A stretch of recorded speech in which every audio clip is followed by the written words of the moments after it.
All right, what's up, guys? This is my Pink Floyd studio album ranking. So we're gonna be ranking all 14 Pink Floyd albums, well, studio albums from worst to best. So now I know I said 14. Technically, there's 15, and the one that's missing, of course, y'all probably know if y'all are Pink Floyd fans, it is The Endless River. Now, I personally don't have a problem against The Endless River. I know many people do, and they don't really consider it, which is fair. I mean, it is technically leftover stuff from the Division Bell, and argument can be said about the final cut being just stuff not used from the wall, and same thing with Animals. It's stuff that they cut from Wish You Were Here. But yeah, also I just overall I didn't really know where to stick it in with my ranking. It just, no matter what, I wasn't really satisfied where it was because I actually do kind of like the album. Just no matter what, I wasn't really satisfied, no matter where I put it in. So let's get started. So I think the worst, and it's by all means, I don't think it's a bad album. I think before I say it, it's not for everyone. And so the album is, as y'all probably guessed, it's not more, but it's Umaguma. So the reason for this is, so Umaguma, as I said just then, it's definitely not for everybody. And I think the live portion of it, and I know it's not technically studio album, but it all how they did it, it was kind of combined together, even on streaming. But I think Careful That I Asked Eugene, I think the version on there is actually my personal favorite version. I think it definitely kind of does get you a sense of, like, it definitely has an awesome tone. I think it's better than the one on Relics, better than the one on Early Years, if that even is on there. I think it is. But as I said, that's my favorite version. And unfortunately, that's besides Sisyphus 1, which I think has an awesome grand entrance. I think it's very cool. Sisyphus 2, I think that kind of introduced Richard Wright's, like, definitely his technical skill when it came to the piano, his capabilities. But the only two songs I really do love is that version of Careful That I Asked Eugene and what's it called? Several Species of Furry Animals. Which, if you haven't listened to that song, it's as it sounds. It's them making animal noises, and it's like high pitched animal noises. It's very interesting. I like it. I think once again it's not for everybody. I like the song. I remember I introduced my that song to my friend. She's like, "Dude, what is this? This is crazy." I mean, I love it. I mean, she even said how creative and awesome it was, and I was like, I agree. I think it's not a song many will know. I mean, it's not like it's niche or anything, but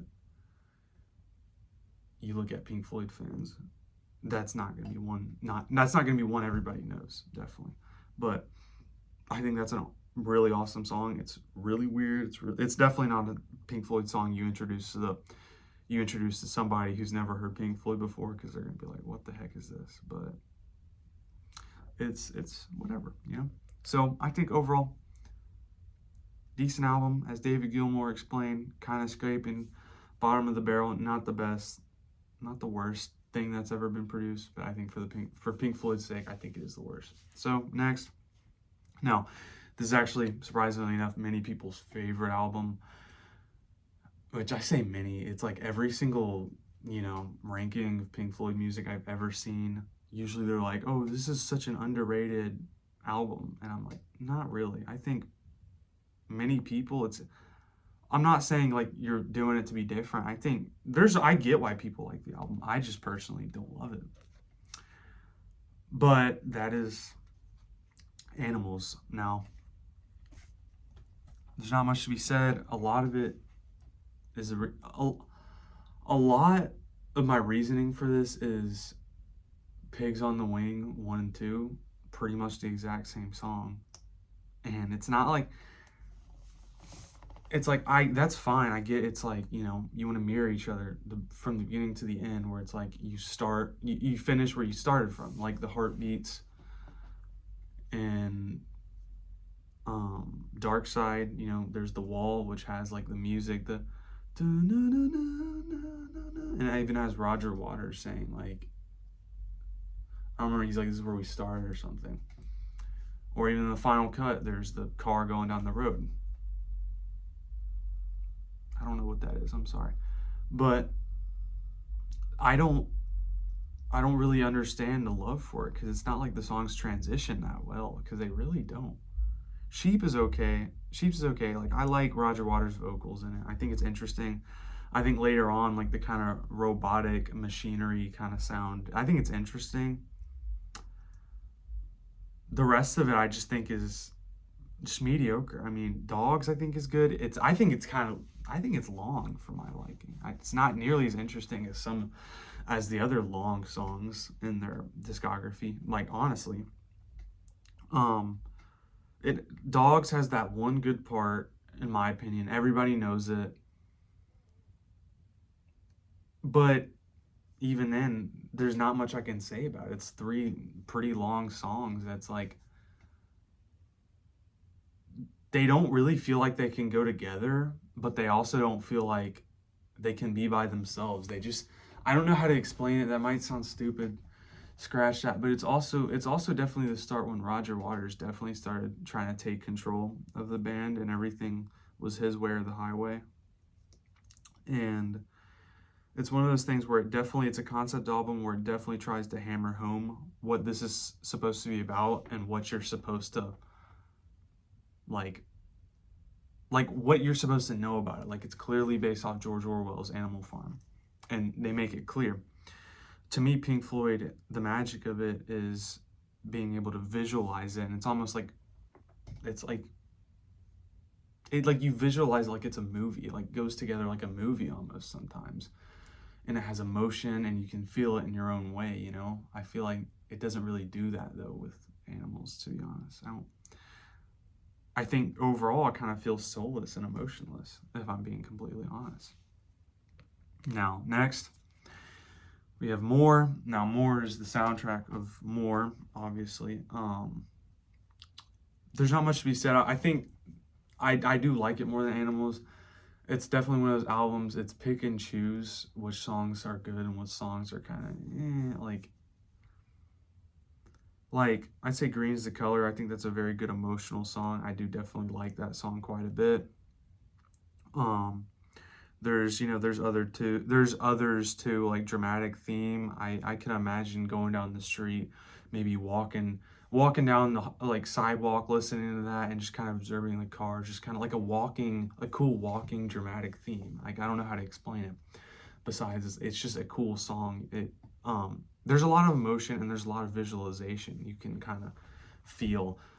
Obviously, because it's a movie, and so it goes along with the movie. I just think overall, it's just kind of there though. There's everything else is there. It's not really nothing really too spectacular. I think overall the stuff I do like Green is the Color, Crying Song. I like those songs quite a bit. Cymbeline, great song. Probably my favorite track on there. But yeah, then we got Obscured by Clouds. Now, Obscured by Clouds, I think it's pretty good. I think it's actually a lot more consistent than the other ones I've said so far. Every song's pretty good, but it just, to me, it kind of lacks like the feeling of Pink Floyd, if that makes any sense. Like, it doesn't feel like Pink Floyd, but it's all pretty consistent. I think the songs are of quality, and they're pretty good. They do have a lot of emotion to them, I think, and it's I think that's something some of the other albums actually kind of lack. But no, I think there's emotion. I just think it almost feels like there's something holding them back from their greatness. I think it's a step down, clearly, from metal, honestly.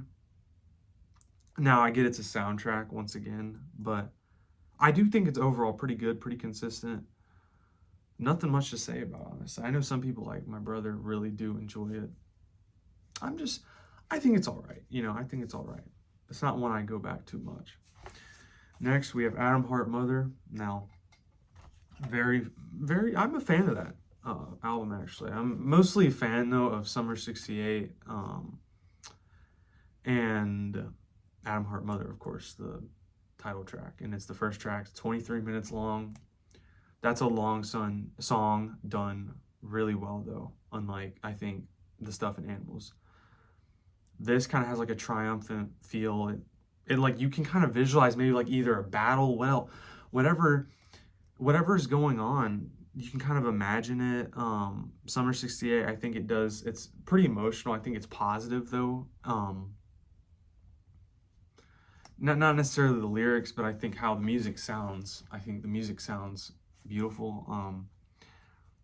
Um, Adam Hart Mother, the song itself, I think it's awesome. I do think it's awesome. I think it is. There's a word I'm looking for. It's very big though, both in length of the song and all like the instruments involved. Like it's a whole orchestra essentially. I think it's awesome though. There's a reason they didn't really perform it like this again. I mean, they did their regular instruments, but they didn't really perform it like this again with all the orchestral stuff. I believe the only problem I have is like it doesn't feel as much like Pink Floyd. I think that's the difference kind of for me with that song and Echoes. Why I like Echoes more is that Echoes is Pink Floyd to me. It's definitely feels a lot more like Pink Floyd. It has the sound of it at least. But yeah, I think it's a great song, solid album. Now next we have Saucerful of Secrets. Saucerful of Secrets, there's a lot I can say about it. It knows how to do tone, it knows how to do it knows emotions. It gets it was honestly the natural progression of Pink Floyd after Piper at the Gates of Dawn, after Sid Barrett he wasn't there majority of the album. He did Jug Band Blues, of course, which that song is awesome. It does make me tear up a bit. I mean, I think it's beautiful. Seesaw, also I really love that song too. Very emotional. What's it called? Set the Controls for the Heart of the Sun. Awesome. Has this kind of eerie feeling, almost kind of like Careful with That Axe, Eugene on Umaguma. I think it's just very eerie almost, and it has like it kind of makes you feel skeptical or like something's not quite right, but it gets how to do it. You know, it's like I think this album was definitely the natural progression, honestly, and I wish they would have done more stuff like this after it rather than do stuff like more in Umaguma, because I think they kind of did dip in quality for a little bit at least. It would have been interesting to see where they went from this point on.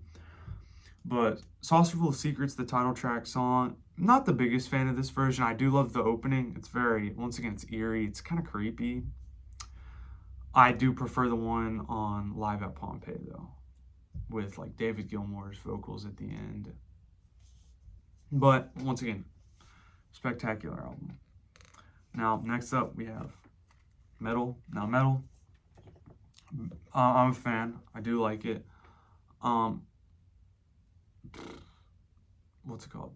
One of These Days, awesome. It's definitely one where it's like when you listen to it, it's an experience. It's simple. It's a very simple song, honestly, but it feels like an experience. If you're listening to that in the car, I mean, it's awesome. Like you feel like you're there. Whatever's in the song, you feel like you're experiencing it yourself. Honestly, I truly that's how I feel about it. Fearless, I think it's a bit overrated. I think it's solid though. I mean, it's not as good as people say it is, but I think it's solid.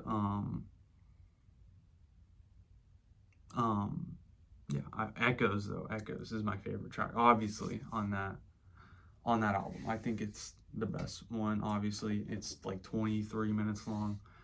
It's kind of how I compare it to Adam Hart Mother a little bit. Both pretty long. Although I do like how this one does have the lyrics. I think it does feel more Pink Floyd in a way. But a lot of it doesn't. A lot of it is kind of just instrumental stuff. It definitely has the Pink Floyd sound. I think overall, the thing about Adam Hart Mother, I feel like it gets a little messy towards the end. I think all the way through, Echoes is a perfect song. The singing of, I think it's David Gilmour and Richard Wright, it's awesome. I do think it's really good. Now, something else I wanted to mention. It's just really, I love it. I think it's great. Now next, we have the final cut. So the final cut, I think it's very, very underrated. Now, it's not as bad as anybody says it is, I believe. It understands emotion, I think, very well. Now, it is, it's Roger Waters. It's very much a Roger Waters solo album, to be honest. It kind of does lose the Pink Floyd feel, but I think something it does well is it took it in another direction. I think for me, it sounds more like a movie. It has kind of more orchestra stuff to it. It kind of, once again, it loses the Pink Floyd sound, but you can definitely visualize what's going on, and it kind of, to me, it's not a Pink Floyd song unlike The Wall, where it's like straight up just has conversations before the song even starts, and I'm like, okay. But there's a few songs that are kind of short, that's just like, eh. But overall, Gunner's Dream, awesome. Final Cut, the song, at least, is awesome. When the Tigers Broke Free, awesome. I think it's very solid. Heroes Return, awesome. I love that song a lot. I love Not Now, John. I think that's like the only track that actually has David Gilmour singing. There's Fletcher Memorial Home. They're great. I think those songs are very solid. I think they're awesome. Now, next, we have, I think, the most overrated Pink Floyd album, honestly, and that's The Wall. Now, The Wall, once upon a time, it probably, I think it was everybody's favorite at some point or another. Most people's, at least. And I think it's one of those, you definitely, as you become more of a fan, you grow out of it. Now, that wasn't the first Pink Floyd song I heard, I want to say, like, Arnold Layne first. But to me, it's just, the album's not as good as, it doesn't hold up to me anymore. Now, I love The Trial. I think the songs itself are good, but there's parts where it's like the songs, some of them are like a minute or less, and it's like, it's not even really a song. I get it's an experience. As an experience, it's okay. It's not Dark Side of the Moon, because I think it's very bloated, honestly. This is a very bloated album. I think it drags. I think it's kind of depressing. I mean, it definitely is. I never feel like fulfilled after I listen to it. I'm just kind of like, okay. I do like Another Brick in the Wall Part 1. I think that is awesome. I always was able to imagine what was going on without even seeing the movie adaptation. Same with Another Brick in the Wall Part 2. Same with Happiest Days. Those are probably my three favorites on the song, because how those go together, I could just listen to that part and be done with it, and then listen to like Hey You, listen to Comfortably Numb by themselves. Because as a whole album, just not the biggest fan to listen to it all the way through. It's just, you'll never really catch me doing that much.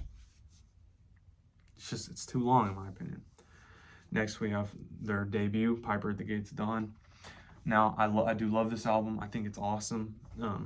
Every track, I can't express this enough. I think it's great. With the magic and help of Syd Barrett, he was the leader,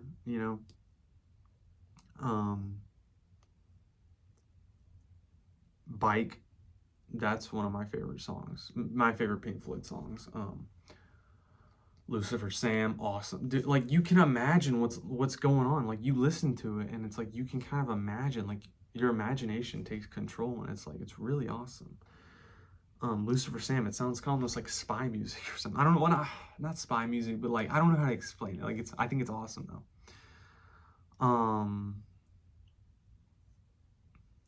What's it called? Scarecrow. Great song. I think every song is good. There's one it's embarrassing. I don't know how to pronounce the name. Pow or something. I don't know. But it's one that's like, doi, doi, doi, doi. I used to hate that song, I'll be honest, because I thought it was borderline unlistenable. I love that song. I think that's probably my favorite song now on that album, to be honest. Probably, yeah. I love it. It's awesome. It's very original. It's definitely its own thing, and it almost makes you wish you could have seen more from that era of Pink Floyd later on, before Sid Barrett tragically had to leave due to drugs. Now, next, we're getting to the kind of controversial takes. So now we have A Momentary Lapse of Reason. That's another one like Piper at the Gates of Dawn. I think every track, okay. Piper at the Gates of Dawn and Momentary Lapse of Reason, I think those can be switched up every now and then, depending on where they are in the ranking. Momentary Lapse of Reason, though, I think every single track on that album is just great. Honestly. One Slip is my favorite. I think every track's pretty good. Now there's the one after Yet Another Movie, which I think that song's great. I do think it's like, as a song, the song after Yet Another Movie is kind of like, well, that's not really a song. Why didn't they just combine the two? And I was like, okay, well, every song, okay. Listening to it from beginning to end, I think works really well.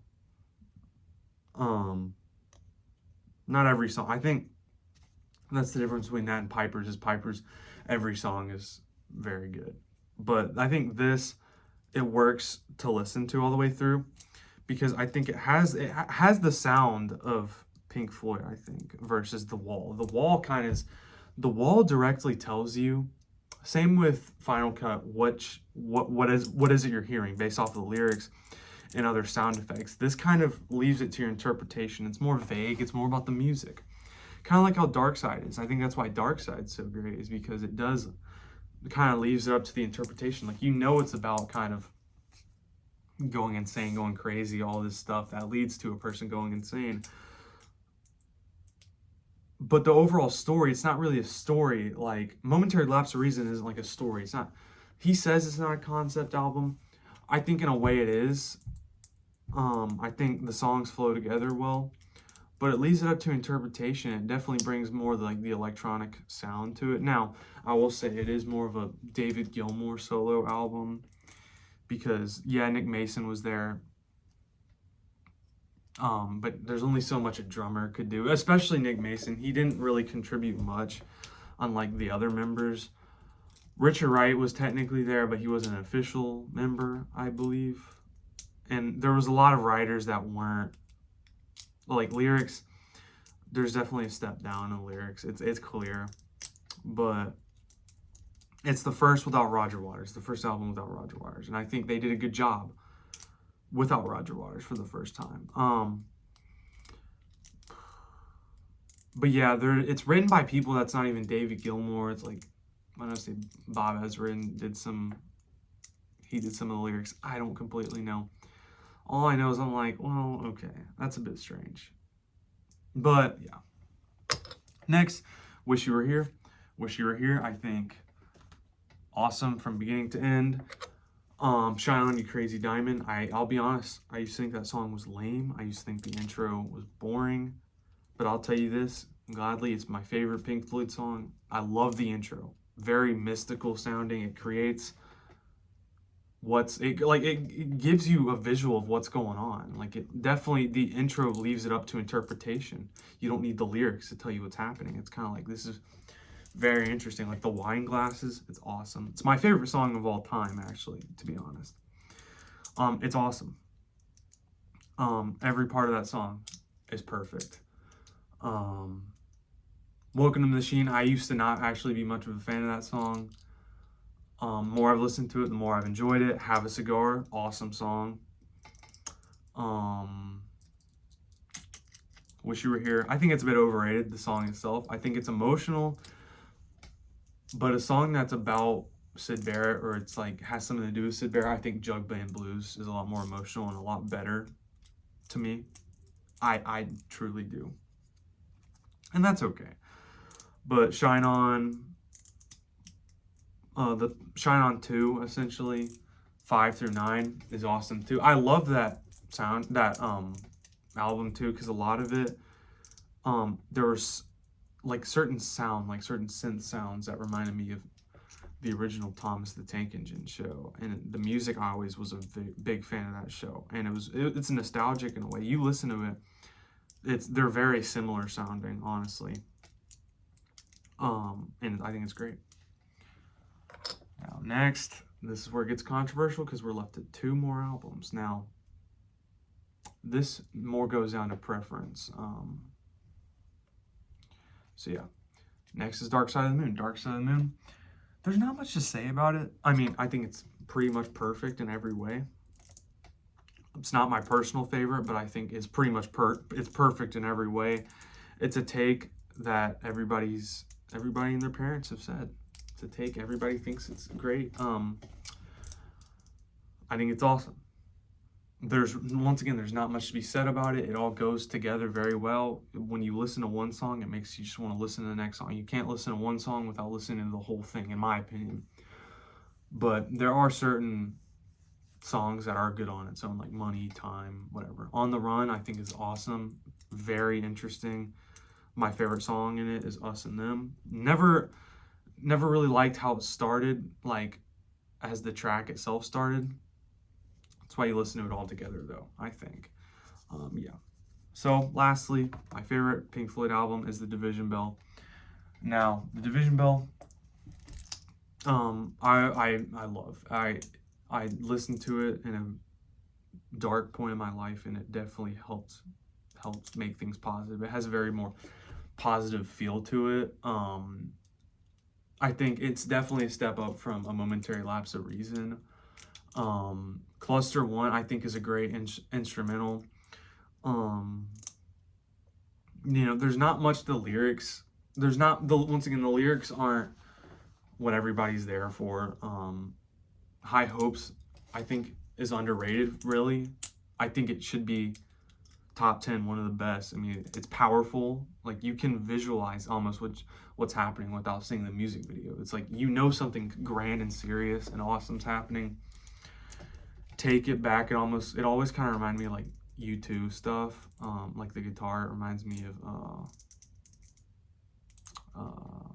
and stuff in Joshua Tree, which I like. It has a nostalgic feel to it. Wearing the Inside Out, love that song. It's sung by Richard Wright. I think he did a spectacular job. That's one of the first times in a long time he sang since the earlier works. Or since, I guess, Dark Side of the Moon. But I think that's awesome. Great Day for Freedom definitely has so much emotion towards the end.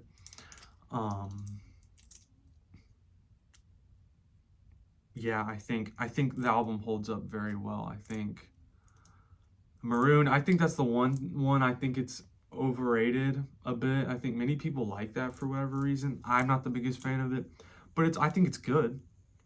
What Do You Want From Me? Awesome. Pulls Apart, great.